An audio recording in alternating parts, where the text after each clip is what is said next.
If Hz is per second, what's BPS? In the last edition, we took a look at sample rate and hertz. Naturally, that prompted questions about the other magic number we often see, BPS. So we'll tie up that loose end in this edition of Stuart's Audacity Tips. Sometimes things just go together, like these two technical topics of sample rate and BPS. Most people I know in audio production have a friend or two in the business to trade ideas with. If you're like that, share this video so they can get in on the fun too. Like sample rate, BPS or bit rate is a measure of an aspect of how the audio is being recorded.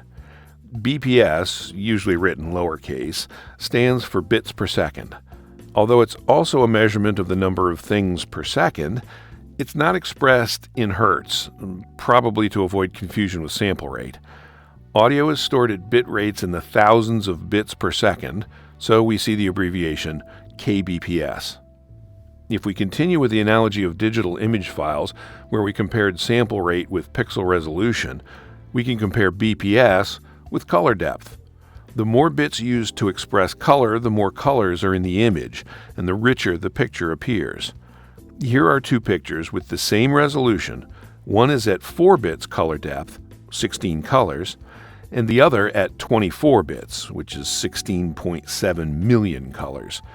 The difference is especially obvious where the sky color transitions from light to dark and in the highlights.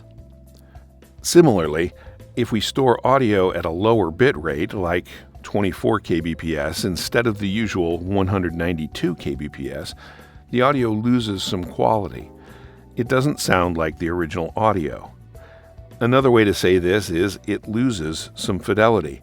It sounds a little like audio played on an old home stereo that didn't have great speakers. And just like color depth didn't affect the photo as much as resolution did, bitrate doesn't affect the audio as much as sample rate does. Just like the size of a graphic file is based on the number of pixels multiplied by the color depth, the size of an audio file is based on the sample rate, hertz, times the bit rate, kbps. We can save audio at up to 320 kbps in Audacity, but the added fidelity is very difficult for the human ear to detect, so the added file size doesn't pay off. So, 192 kbps is the standard. Hope this helps. I'm Stuart.